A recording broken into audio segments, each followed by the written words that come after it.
श्रीमद् भगवद गीता का दिव्य संदेश।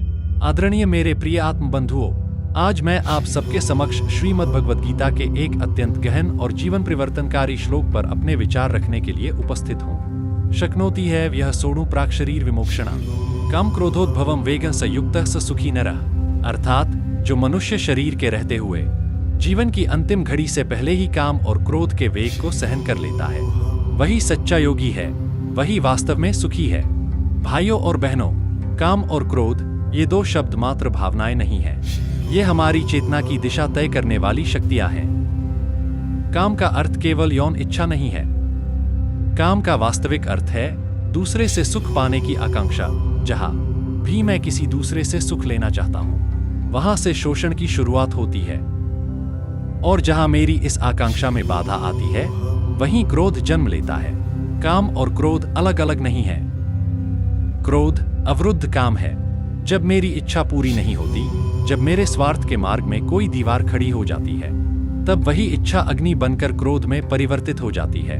आज का मनुष्य 24 घंटे भाग रहा है धन के लिए, यश के लिए, प्रतिष्ठा के लिए। पर यदि हम भीतर झांकें तो पाएंगे कि यह दौड़ किसी वस्तु की नहीं, बल्कि सुख पाने की है। और यह सुख भी बाहरी है, किसी दूसरे से, किसी परिस्थिति से, किसी उपलब्धि से। मनोविज्ञान के जनक सिगमंड फ्रॉयड ने कहा था कि मनुष्य की मूल प्रेरणा काम है, और सामान्य व्यक्ति के स्तर पर यह बात सत्य प्रतीत होती है। विज्ञापन की दुनिया ने भी इस सत्य को पहचान लिया। कोई भी वस्तु बेचनी हो, उसे काम प्रेरणा से जोड़ दो, वह बिक जाएगी। क्योंकि भीतर कहीं न कहीं मन की एक धारा निरंतर उसी दिशा में बह रही होती है। लेकिन प्रश्न यह है, क्या इस तृप्ति से शांति मिलती है? नहीं। यदि इच्छा पूरी हो जाए तो पीछे विषाद छूटता है। यदि इच्छा पूरी न हो पाए तो क्रोध जलाता है। दोनों ही स्थितियों में मनुष्य अशांत है। समाज के सामने भी दो ही रास्ते रहे हैं, या तो काम को पूर्ण स्वतंत्रता दे दी जाए, या उसे कठोरता से दबा दिया जाए।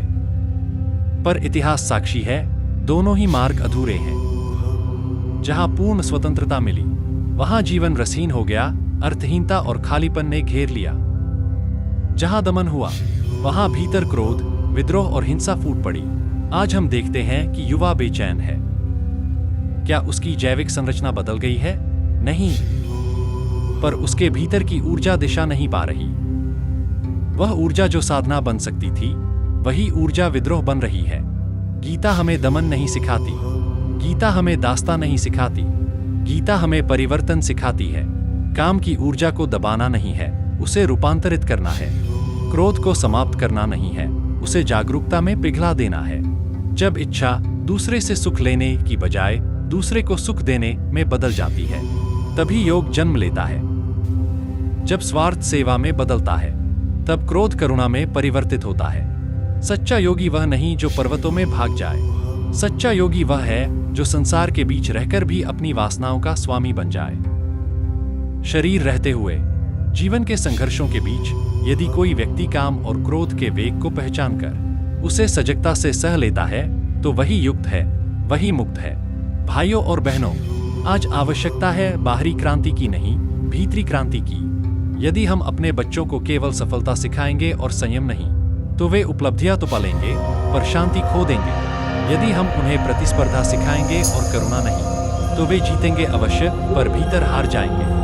आइए हम संकल्प लें, काम को करुणा में बदलेंगे, क्रोध को चेतना में रूपांतरित करेंगे, स्वार्थ को सेवा में परिवर्तित करेंगे। तभी यह जीवन योग बनेगा, तभी यह समाज संतुलित बनेगा, तभी यह राष्ट्र सशक्त बनेगा।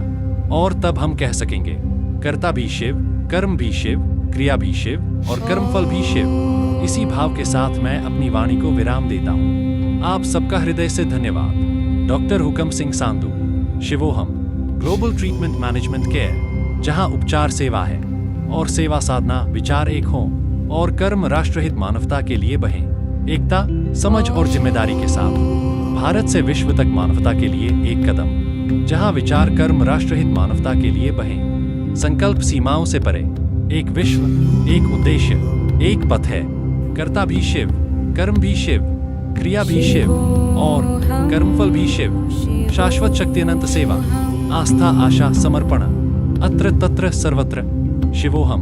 ओम शिवोहम। धन्यवाद, धन्यवाद, धन्यवाद। शिवोऽहं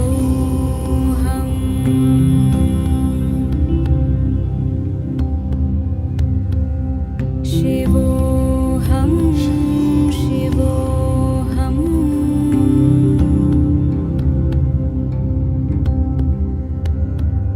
शिवोऽहं